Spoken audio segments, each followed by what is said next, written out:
கேரளத்தின் பாரம்பரியத்தையும் கலாச்சார சிறப்பையும் போற்றும் வகையில் கோவை நேரு கல்விக் குழுமம் சார்பில் ஓணம் விழா வெகு விமர்சையாக பிரம்மாண்டமாக கொண்டாடப்பட்டது.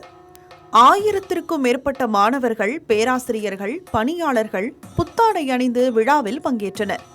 சிங்காரி மேளத்தின் தாள இசையுடன் மாவேலி மன்னன் பாரம்பரிய வரவேற்பு விமர்சையாக நடந்தது.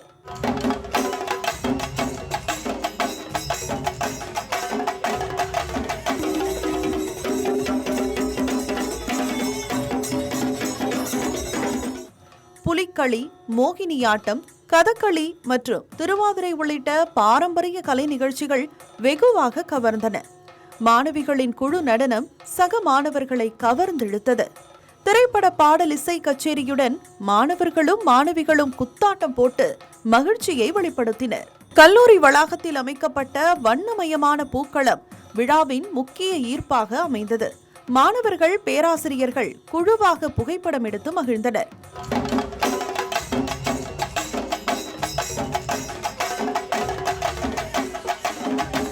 வண்ணமயமான ஆடை அலங்காரங்கள், சிறப்பான முகபாவனைகள் மற்றும் தாளத்திற்கேற்ப அமைந்த நடன அசைவுகள் கேரளத்தின் கலாச்சார பாரம்பரியத்தை வெளிப்படுத்தின.